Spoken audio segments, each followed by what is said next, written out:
Орон төргийн үзэгчтэй NBS телевизээр хагасаа өдөр болгон 22 цаг 30 минутаас гардаг ярилцлагын цаг нэвтрүүлгийн энэ удаагийн зочноор Монгол Ардын шудраг ёс бүлгийн ахлагч баяр сагаа оролцож байна. Орон төргий. За. Монгол Ардын шудраг ёс бүлэг гин ямар юм бэ? Хуучин та Монгол Ардын хувьсгалт намын шудраг ёс бүлэгийн ахлагч гэж байсан. Одоо Монгол Ардын шудраг ёс бүлгийн ахлагч гэдэг ийм болчлоо. Ямар ялгаа вэ энэ хоёрын хооронд? Зарчмын том ялгаа байна. Хуучин бол намын дэрэгдэх шудраг ёс бүлэг байсан бол одоо Монгол Ардын ардуудынхаа дэрэгдэх шудраг ёс бүлэг болоод одоо иргэний хөдөлгөөн болсон гэсэн үг. Намаас хамааралгүй. Намын гишүүнээсээ татгалцсан гэсэн үг. Намаасаа гарсан уу? Үгүй 2011 оны 11 сард хуучин Монгол Ардын хувьсгалт намын 26 дугаар их хурал болоод тэгээд олигархууд нэг тийшээ тэгээд 95 6 хэсэг болоо салсан шүү дээ. Тэгэл манайхан бол намын харьяалгүй одоо намын томчуулдаа бол ингээл олон 10,000 гишүүд хаягдсан. Тэрний нэг шиг л хаягдсаа л гэж ойлгож байна. Энэ хоёрыг яагаад дагсангүй? Энэ хоёрын явж байгаа үйл ажиллагаа бол бас л нэг нам улс төртэй холбогдож байна тийм ээ. Тэгэхээр бид нар энэ Монгол Ардын хувьсгалт намаас төлж гарсан одоо энэ Монгол Ардын нам, Монгол Ардын хувьсгалт нам, хамаг Монголын хөтөлбөрийн нам гэдэг энэ намуудыг бол тодорхой харж ажиглаж ажил байр суурь илэрхийлнэ л дээ. Одоохондоо нэг намдаа сонгуулийн бүрийн хөтөлбөрийн тэр гэж гаргаагүй чухам ямар бодлого чиглэл баримтлах нам бэ гэдэг нь бол тодорхой биш байна. Тэгэхээр юуны тухайн төлөвлөгөө дагаж барих юм байхгүй. Энэ бид нар аль нэгэн намыг дагаад авах сонирхолч алга. Сонгуульд өгөхөр улс төр төр дэвтэгтээ оролцдог хүмүүс зарим хүмүүс асуудаг л да. Энэ нөхөр сонгуульд орох гээд байна уу яаж юм гэдэг нэг хэсэг нь асуудаг. Эсвэл өөр зорилготой ч байдаг. Танд ямар зорилго байгаа? Нэр дэвшгүй. Эсвэл өөр зорилго байгаа юм. Би 1996 онд энэ Монгол Ардын хувьсгалт намд эсээг байхдаа нэг нэр дэвшиж үзсэн. Тэгэхээр бол энэ одоо энэ 90 оноос хойш бол Монгол Ардын нам за энэ ардчилсан нам хоёрын аль нэг гишүүнчлэлгүйгээр тэгээд сонгуульд өрсөлдөнө гэдэг бол маш их мөнгөтэй хүмүүсийн хийх ажил болсон байна шүү дээ. Тэгэхээр надад тийм их мөнгө байхгүй болохоор нэр дэвших тухай юмч бодлого байна л да. Та 2008 оны сонгуулийн өмнөхөн их хурлын сонгуулийн өмнөхөн тухайн Монгол Ардын хувьсгалт намд бас нэлээд шүмжилдэг хүмүүсийн нэг байсан. Тэр шүмжлийн үр дүн гарсан уу? Гараагүй болоод энэ намаас зайгаа барьж штт. Шалтгаан юу? Яагаад гарсангүй? Ганц та дуурайд байсан юм уу? Таны ижил олон мянган гишүүдэн дуурсан бол үр дүн гарах байсан баг. Энэ нь бол 1990 оноос хойш Монгол Ардын хувьсгалт нам дотор дугуулж ирсэн жинхэнэ намыг ардчлалын шинжилгээ гэж дугуулж ирсэн хүмүүс бол энэ шудраг ёс бүлгийн гишүүд л байгаа. Одоо энэ улсын хурлын гишүүн байсан оюун хорол одоо судлаач хаан хуйг намын нарийн бичгийн даргуулж тааштай буудын гээд бид хэдий ахлуулсан намын олон мянган гишүүд байсан. Одоо эдгээр хэлмэгдэл дууссан шүү дээ. Тэгэхээр ерөөсөө одоо энэ 2004-5 онд бас нэг баахан жигүүр хөдөлгөөн гарсан. Тэд чинь ерөөсөө энэ дээр байгаа намын удирдлагад байгаа хүмүүс чинь одоо сонгуульд ялагддаг ч юм уу ингээ хариуцлага хүлээх болохоор жигүүр хөдөлгөөн гэж байгуулж бусаж албан тушаалд ордог. Тийм байна шүү дээ. Бид нар бол тийм биш. Бид нар бол албан тушаал эрх мэдэл мөнгө төгрөгнөөс явж байгаагүй. 7 сарын 1-ний байдлыг би нэвтрүүлэх гарсан зочин болгоноос асуудаг л да. Хэн буруутай таны бодлоор одоо яаж хариуцлага тооцох, хэнтэй тооцох вэ? Өөрөөс 7 сарын 1-ний үйл явдал бол одоогийн Монгол Ардын намын дарга байсан баяр. Тэгээ хууль зүйн дотоод иргэний сайд мөнх хоригл энтриг байхад тийм ээ. Тэгээ Монгол Ардын хувьсгалт намаас одоо тухайн үед нь ерөнхийлөгч улсын их хурлын дарга бүх засгийн хэрэг тэнд байсан. Тэгэхээр энэ хүмүүс алдаа гаргасныхаа төлөө өөрчлөлт өгөх ёстой л гэсэн юм байр суурьтай байгаа шүү дээ. Энэ хүмүүс бол угаасаа алдаа гаргасан нь бол тодорхой. Тэр ажил хариуцж явсан, ажлын хариуцлага алдсан гэдэг үндслээр их хурлд ч нэр дэвших байхгүй. Тэр үед Арц намын дарга байсан элбэг доржиг янз бүрээр ярьдаг л да одоо ерөнхийлөгч байгаа элбэг доржиг 7 сарын 1-ний жагсаалыг зохион байгуулсан энэ төр гэдэг янз бүрийн сонир бичдэг өнөө хөдөл мэдэгдэхгүй. Энэ талаар таны бодол? Бүгд Монголын ард түмэн жагссан шүү дээ.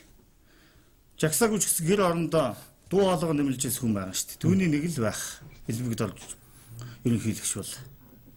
Та Ховд аймгийн зэрэг сумын уугуул гэсэн тийм. Ерөнхийлөгчтэй нэг нутгийнх.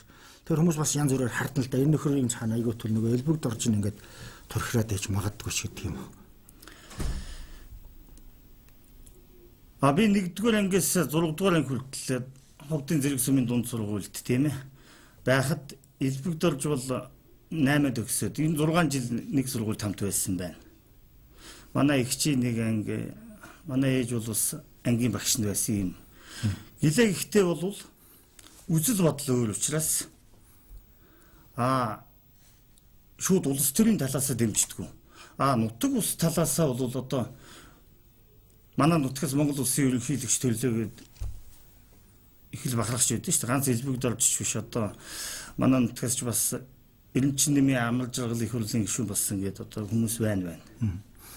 Тэгээ эвслийн засгийн газрыг та хувийн хувьд гэдэг юм уу тантай үзэл бодол нэгтэй энэ шудраг ёс бүлгийн нөхдүүд юу гэж үздэг? Стандарт бус засгийн газар гэж байгууллаа. Одоо сая стандарт бусаар засгийн газар нь тарчлаа. Одоо засгийн газараас гарангуйтай их сайхан юм яриад эхэлдэг юм зэрэг усуд. Хамтарсан засгийн газар гэж одоо 3-4 жил буруу ярьж байгаа байхгүй юу? Энэ чи хамтраагүй засгийн газар байхгүй юу? Хамтарсан засгийн газар гэдэг чи одоо ижил тоотой орно тийм ээ. Жишээлбэл 16 сайд байлаа тэгш тоотой байлгаж байгаа л 8-8-аар ч гэдэг юм ёстой. Тэгэхээр энэ чинь зүгээр эвслийн засгийн газар. Тэгэхээр нөгөө эвслийн засгийн газар болохоор чи зэрэг ардчилсан намын 6 сайд тэр ерөнхий сайдаар толгойлуулсан 9 хүнтэй Монгол ардын намын өөдөөс өөрч дугуулж чадахгүй шүү дээ. Тэгэхээр энэ бол зүгээр эвслийн засгийн газар байж байгаа л тарлаа. Өөрөөр хэлбэл Монгол ардын нам үндсэн хуулийг зөрчөөд ийм засгийн газар байгуулсан тийм ээ. Баяр тэргүүтэй нөхдүүд. Тэгэхээр үндсэн хууль зөрчсөн хүмүүс өөрсдөө хариуцлага хүлээх ёстой. Эдгээр бол илүү санал өгөөд Монгол ардын намыг гаргасан ч гэсэн төлөв авч явж чадваргүй юм а гэдгийг л одоо харуулдаг шүү дээ болно. Өдөртөө НБС телевизийн хагасны өдөр болгоны 22 цаг 30 минутаас 23 цагийн хооронд явагддаг энэ нэвтрүүлэг өнгөрсөн дугаараас эхлээд орон даяар алхаа телевизийн шугамар бас давхар цацагж байгааг хэлэх хэрэгтэй баг. Энэ нэвтрүүлэг маргааш 9 цаг 30 минутаас давтна өглөө. Өнөөдрийн зочноор Монгол ардын шудраг ёс бүлгийн ахлагч Галигагийн баяр сахан оролцож байна.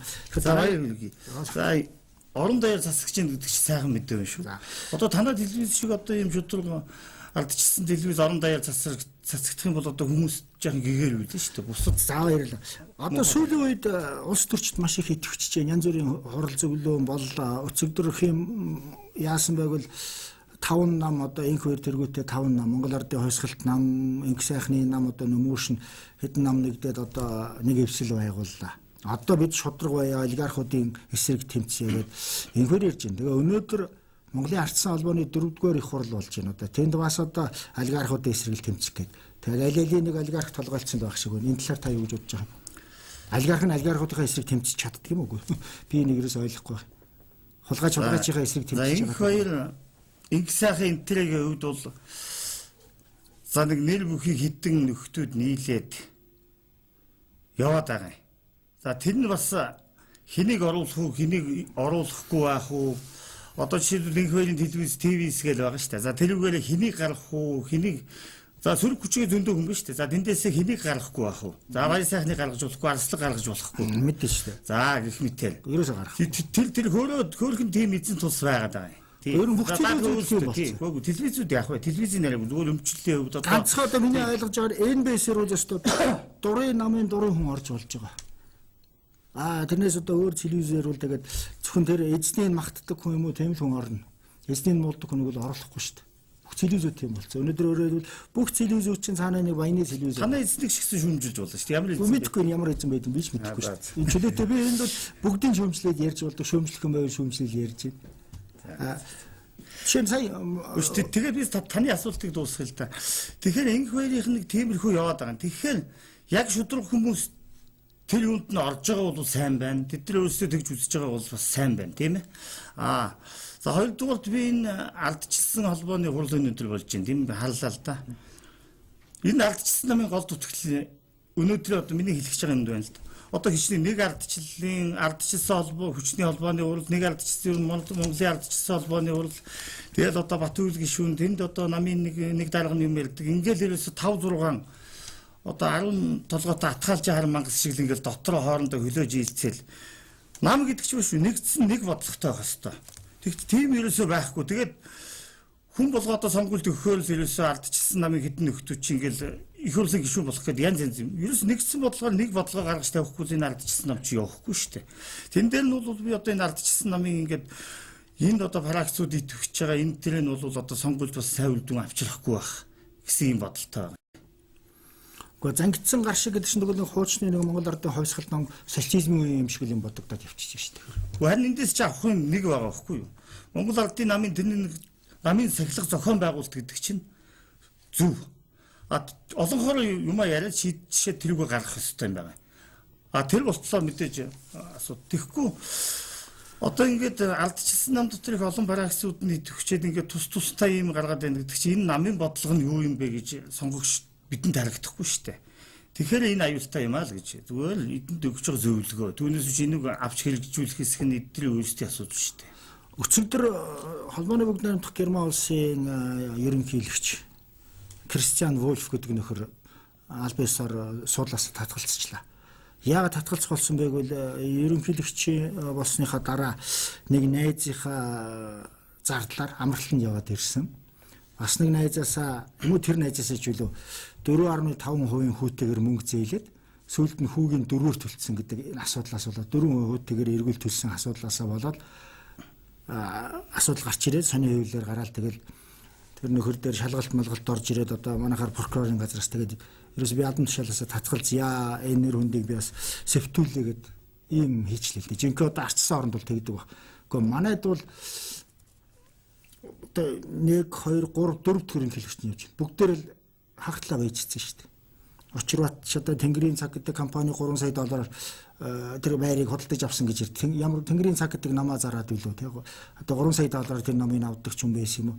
Одоо тэр Чехийн элчингийн нэсийг худалдаад авсан гэж. Баг үнд нь одоо 25-ын тодорхой хувийг эзэмшдэг барьдаг одоо бас нэлээд хөрөнгөтэй нөхөр болсон. За 3 дахь ерөнхийлөгч нь авилгаллын загалмайлсан эцэг гэдэг одоо бас иламд орол байдаг. Одоо царан дээрээс ирсэн юм шиг одоо ёстой бүгдийг сайхан би ерөөсөө мэдээгүй намайг хуурч хийсэн гэж. 4 дахь ерөнхийлөгчийн одоо байгаа ерөнхийлөгч Элбэгд орж ин одоо бас нэлээд хөрөнгөтэй. Ямар их сургуультай ч үлээ тэгээд миний мэдхийн ЖНК компани хэдэн хувь билээ 10% билээ 15% эзэмшдэг гэдэг сонжин болдгийн чиглэл ингээд. Гэхдээ хаанаас юм мөнгө олдгийг энийг миний бодлоор бүгдийг шалгаад тэр суух хэвээр газар суулгамаар байгаа байхгүй. Та энэ талаар юу гэж бодож байгаа? Ерөөсөө ялгаа байхгүй дөрвөлөө энэ нөхдүүд ноотой. Тэр дээрээс нэг хэлэхгүй юм л тэр доороос нэг ядарсан тэр цагдаа багшаар оролдоод ерөөсөө үр дүн гарахгүй. Эсвэл нэг аймгийн засаг дарга бол жижиг гар штэ. Энэ томцоодын дээр. Тэр сая Орхон аймгийн засаг даргыг тэгээ шийтгэлээ гэж юм тийм ээ. Тэгээ энэ бол одоо Монгол ардын намын нэг гишүүн л ингээ шийтгүүлж байгаа юм биш шүү дээ. Энэний цаан ч одоо Монгол ардын намын олон гишүүн байна гэсэн үг. За таны хэлснээр одоо бусад за сөрөг хүчнүүдээс одоо нэг баяжээд байх нь хаашаа байдаг улсын гэдэг хэрэг байдаг юм одоо жишээлбэл сөрөг хүчин чинь тамга дарахгүй шүү дээ. Тийм. За яг хөө тэгж бодож байгаа юм.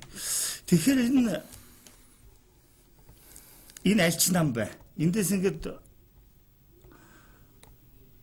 одоо компанитай ч бай тэрүүгийн одоо татварын шалгалт оруулаа одоо орлогын яг юмд нь тэгж байна үгүй юу гэдг гаргаж ирээл тэгэл үндэ таны саналыг бол 100% дэмжиж байна. Одоо явуулах газар нь ингээд явуулаад эхлэмээр байна шүү дээ.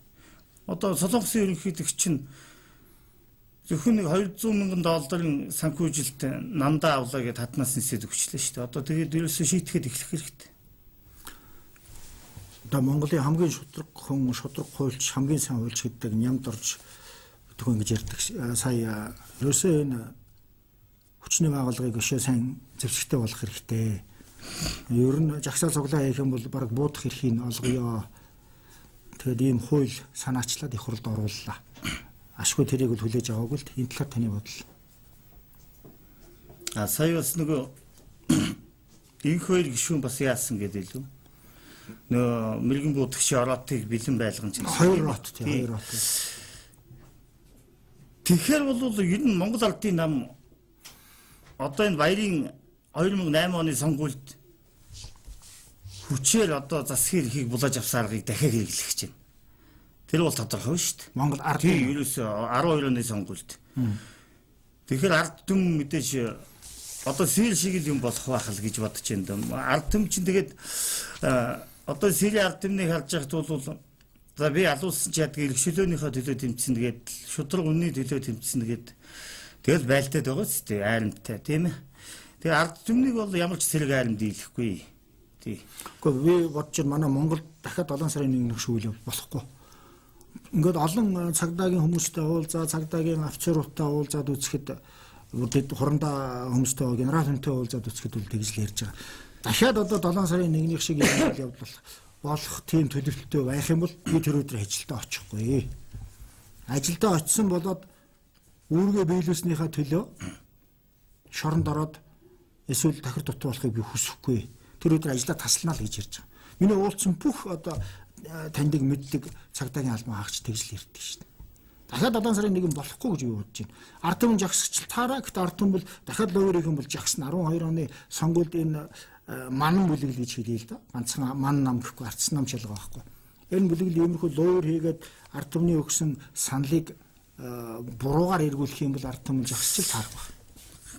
Гүг тийм нөхцөлд ерөөсөө зэрэг цагдаагийнхаа ард түмний талд л орох ёстой. Тэр аав ээжийн эсрэг буу шахах хэрэггүй шүү дээ. Ер нь орох байх гэж би бодож байгаа. Тий. Орох л хэрэгтэй шүү дээ. Нэгд хоёрд бол 7 сарын 1 шиг юм гарч болно. Энэ магадлал бол нэг 99.99% байна. Яг нь 0.1% ягаад гэвэл Монгол Ардын нам ч одоо ялагдах нь тодорхой. Гэхдээ би ардчилсан намын ялна гэдэг юм биш шүү, тийм ээ. Аль нэгэн хүч гараад ирж болох гэдэг юм. Одоо манайх чиг савлдсан шүү дээ. За их хоёрын намд санал эсвэл нөгөө нам бусчууд баахан нам бусчууд гараад ирвэл яах вэ? Гээ асуудал байгаа. Тэгэхээр энэ одоо энэ баярын хүмүүжүүлсэн одоо энэ Батболд за хөлсөх гээд энэ нөхдүүд бол бас энэ эрх мэдэл нэмд олж мэтийн нөхдүүд эрх мэдлээд орон тавьж өгөхгүй. Тэгээ ямар нэгэн муу юм л хийх гээд байгаа нь бол тодорхой байгаа шүү дээ. Гэхдээ жишээ би бол ингэж бодож байгаа хувийн хувьд. Жишээ нь Батболд гэдэг хүн Сүү Батболд. Эсвэл одоо Женко Батболго гэдэг энэ нөхдүүд бол анхнаасаа улс төрд орё гэж ерөөсөө сонирхоогүй улсууд шүү дээ. 90 онд энэ нөхдүүд бол талбай дээр жагсаж байгаагүй шүү дээ. Одоо энэ ардчлалын 20 жилд нь кампус компани эхний 10 жилд нь пус компани байгуулад нэлээд хөрөнгөтэй болсныхан дараа хоёр намаас энэ мөнгөтэй нөхдүүдийг дарамтлаад эхэлсэн тийм. Сонгуул болгоноор дарамтлаад байдаг. Тэгээд сүүлд нь ингэж дарамтлуулж байгаа хооронд энэ намд нь ороод нөмөр нөөлөгт нь орчих юм бол гайгүй болох байх гэд энэ нөхдүүд л орсон. Хоёрхан сонголт л байсан. Тэрнээс өнөөдөр юу гэдгийг Сүү Батболд нь ардсан намд ороод Женкон хувьсгалт намд байж болох л байсан л да. Тэгээд шууд энэ нөхдүүд би буруу өгмөр. Хамгийн гол буруутай нөхдүүд нь нөгөө төрөөс төрсөн тэр хүмтэнгүүд буюу нэг лангуу ажиллуулж үзээгүй байжгаад энэ 22 жил тагран баян болцсон мөнгөтэй болсон нөхдүүдийн гайгаар бизнес хийжсэн хүмүүс өөрийн ирэхгүй уруу татагдаад улс төрлөө ороод байгаа байхгүй.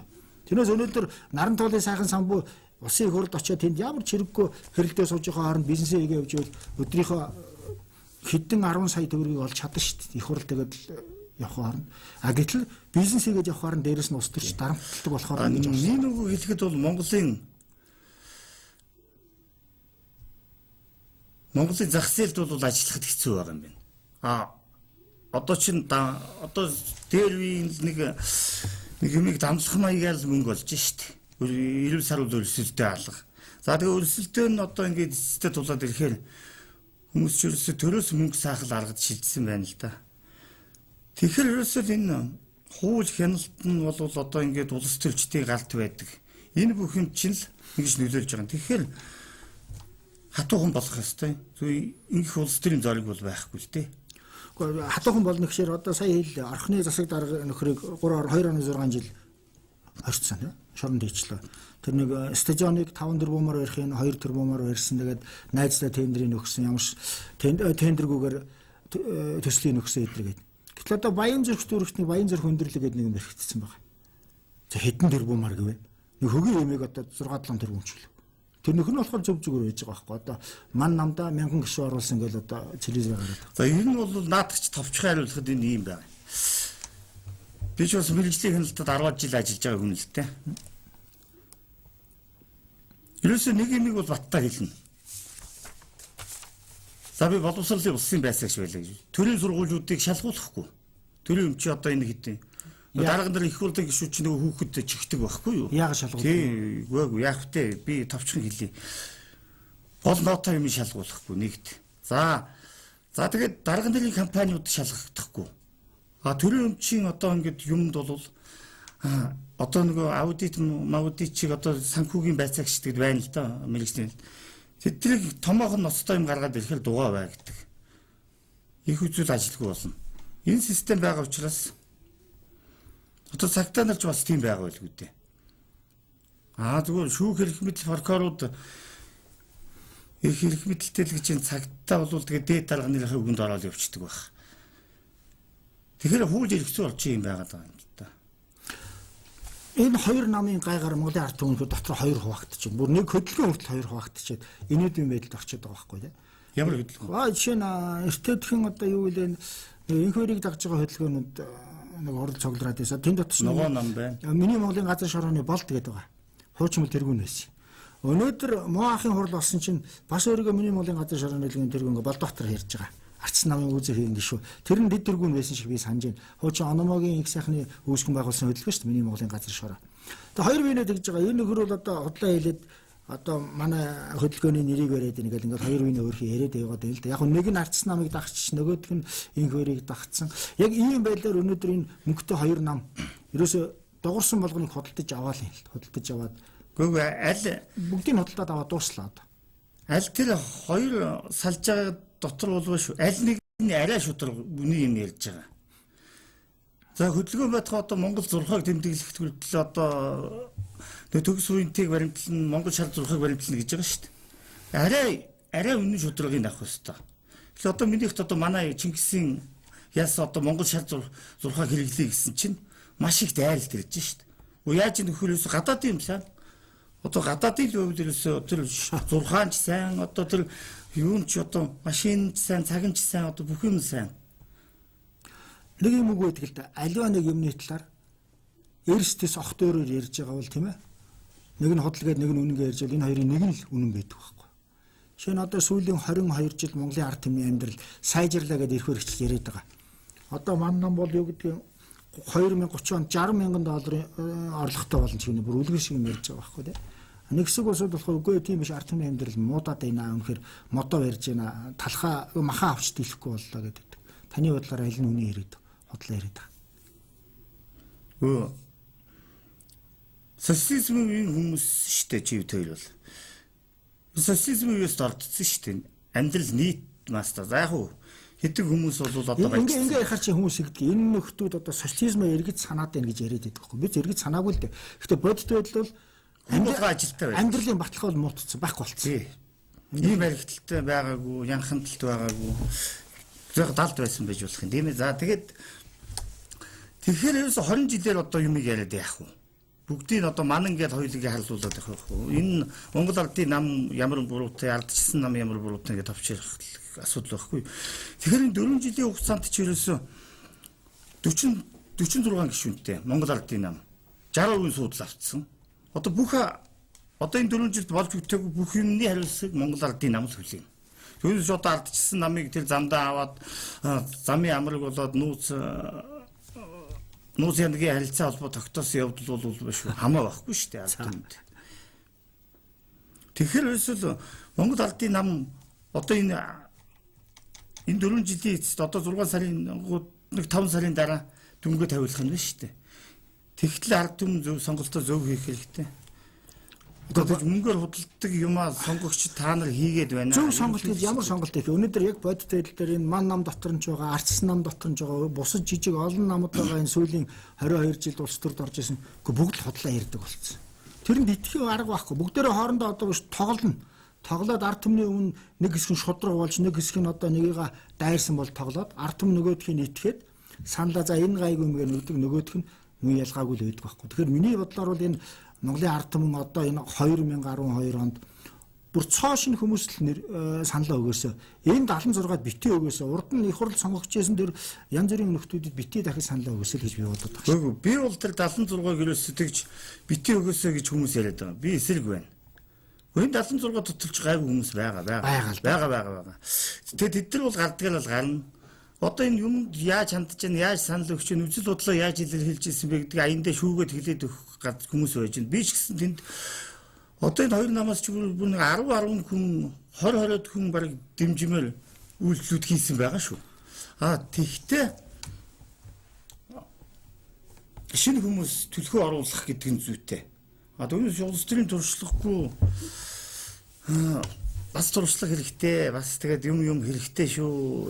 Тэгээд нэг нөхөр галтчдаг бас хаваас юм итгэхэд ороод ирж байгаа ч юм билүү, яаж юм билүү, бас юм бодох юм байна. Тэгээд энд бол яг сонгуулийн цаг нөгөө сурталчилгаа эхлэхээр энэ тухай хоёулаа дахиад ярих байлгүй дээ. Өдөртөө MBS телевизээр хагас өдөр болгон 22 цаг 30 минутаас 23 цагийн хооронд гардаг бидний энэ ярилцлага нэвтрүүлэг өнөөдөр 2 дахь удаага та телевизээр орон даяар шууд цацагдж байгаа. Маргааш 9 цаг 30 минутаас давтна. Тэгэхээр манай өнөөдрийн зочин бол Монгол Ардын шударгаас бүлгийн ахлагч Галгагийн Баяр сайхан оролцож байгаа. Тэгэхээр дараагийн асуултаа би нэг ингэж тавь гэж бодож байна. Ард түмний амьдрал муудаад байгаагийн шинж бас нэг шинж юу вэ гэхээр орон даяар энэ малын холгаа бүр аимшигтай болцсон. Малчт нь одоо орон нутгийн хүмүүс хэн холгаалаад байгааг бүр сайн мэддэг болцсон гэж байгаа. Хилээд нэмэр байдгүй. Яагаад тэгэхээр одоо яг тэр нэг их хурлын нэг гишүүдийг яг холгаа хийж яхад нэг гэмтэр хийж яхад гардаж барьж авчаадаг тохиолдол яадаг ч гэдэгтэй адилхан одоо малгай холгаач нарыг л шууд барьж авчаадаг бол яаж чадахгүй тэгэл тэр сумын нэг цагтаа наач нэг тийм сүлжээ байгаа юм тавьчдаг гэж байгаа. Тэгээд тэр нөхөр хулгайлсан гэдэг нөгөө малчин хэлчихээр нөгөө холгаач нь тэр нөхрийн малыг юу ч бодоо олох шүү дээ. Одоо ерөөсөө ард түмэн дотор бүр ядуураад ирсэн ч одоо нэмнийхээ юм ингээд хаяга хатраад эхэлчихлээ шүү дээ. Одоо яах вэ? Хууч хяналтын байгууллагууд муу ажиллаж шүү дээ. Тэгээд энэ хөдөө орон нутагт гарч байгаа энэ асуудал бол бас төрийн бодлого дутагч байгаа холбоотой шүү дээ. Ер нь шүү бид нар аливаа болохгүй юмыг эрхвэр гэж намтайгаа сайн ярих хэрэгтэй байна. Тэгж хариуцлага тооцох хэрэгтэй байна. Одоо 2000 оноос хойш чинь Монгол Ардын намд завсаргүй л олон болгоод байна. Энэ ард түмч хариуцлага тооцож чадахгүй шүү дээ. Тэгэхээр ард түмний чинь заримдаа хохих гэсэн ч болно.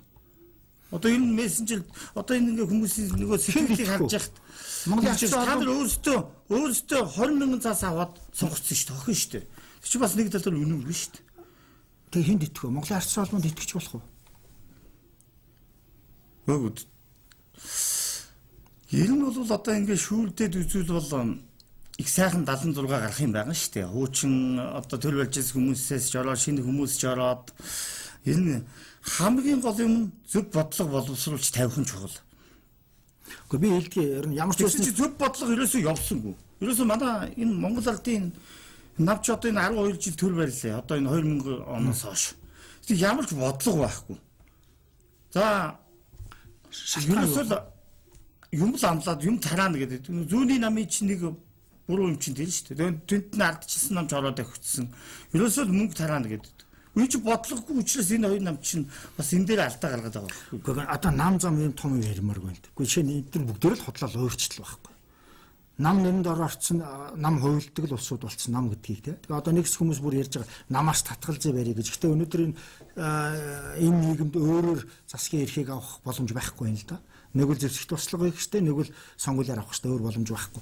Тэгэхээр биднэрт яах ёстой бол үзэл бодлол илэрхийлэхээс өөр арга байхгүй. 22 жил жишээ нь миний бодож байгаагаар монголчуудын хамгийн сайн олж чадсан ганц зүйл юу гэвэл хинээс жаахгүй өөрийнхөө үзэл бодлыг илэрхийлдэг, өөрийнхөө төлөө бас нэг дуурч чаддаг болсон гэж би бодоод байгаа шүү дээ. Хамгийн гол нь ерөөсөө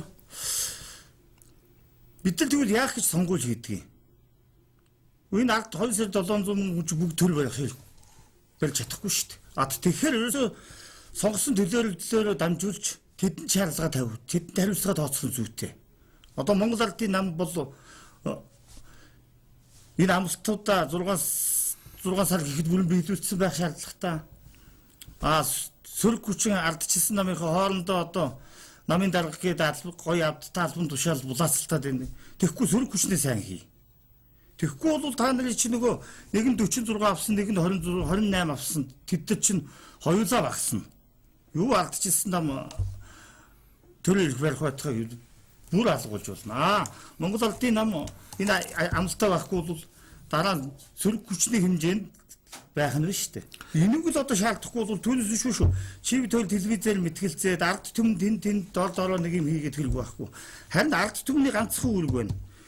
Тэр авилгал авч хүн сонгодгоо бол чи авилгал авч болно. Чи үзэл бодлоо хөдлөх хэрэггүй. Гэхдээ тэр чинь авилга гэж үзэхгүй. Тэр чинь ард түмний өмчийг хулгайсан юм аа ард түмэн нэг жоох хэсгийг өгчөө намайг сонгох гэж байгаа. Тэрийг авчих. Авилга. Тэрийг авцсан мөртлөө өөр хүнээ сонгож болно шүү дээ. Яг авилгыг дэмжиж байгаа хэрэг. Манай ард түмэн чи бас хүнд нэг авилга өгч асуудлаа шийдвэрлэх гэдэг юм бол дээрээс нь болгосон юм шиг байлаа. Тэгэхээр ард түмэн дээр бас жаахан дүүл. Шууд авилга авах гээд амцаад байгаа хүн шууд хэлэх хэрэгтэй. Одоо хаана ямар мөнгөний бохир юм явж шууд ил хэлэх хэрэгтэй байхгүй юу? Тэгэхгүй бол энэ дээрээс төрийн дунд доод шат одоо сургууль соёл дээрээс цэцэрлэгт орох хүртэл авилгал болсон байна. За манай нэвтрүүлэг дуусчих би танд хамгийн сүүлчийн асуултыг 50 дараа нь 30 секунд үлдээ. Та болж игэл ганцхан өгүүлбэрээр хариулж бараг болно. Шинэ сонгуулийн үеийг та юу гэж үзэж байна? Энэ хэр дэвшилтж юм болох нь уу? Эсвэл бүр улаан цайн ловер хийх юм болчих уу? Энэ Монгол Ардын намчин сонгуулийн уулыг уландаа гიშгэд явдаг нам шүү дээ.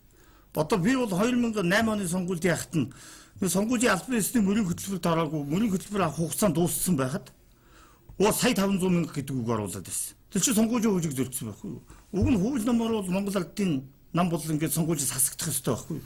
Тэгэхээр эдгээр чинь хууль хэрэгжүүлдэг. Өөрөөсөө хуулийн дээр галцсан. Тэгээ ард түмнийг бол одоо тэр эрүүгийн байцаан шийдэх хууль гэдэг.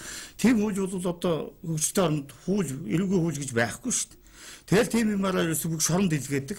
Өөрөөсөө бол ямар ч хууль ямар ч юмыг тоодгүй. Одоо өнөөдөр жишээлбэл харж байгаа их хурлын гишүүнийг одоо ингээл үйлдэлтээр нь барина гэхэд хүртэл одоо их хурлын 76 бол дургүй шүү дээ. Одоо энэ халдшгүй байдлын дэд хорооны дарга улаан бол их дургүй ярьж илээ. Тийм үү. Гардаж бариаг бол тэгээд өнгөр холгоо хийсийг хараагүй бол. Тийм үү. Гардаж байсан ч гэсэн бариад явахтай яадгийн ухааны л тэмэрхүүл хандлагатай байлаа. За баярлалаа.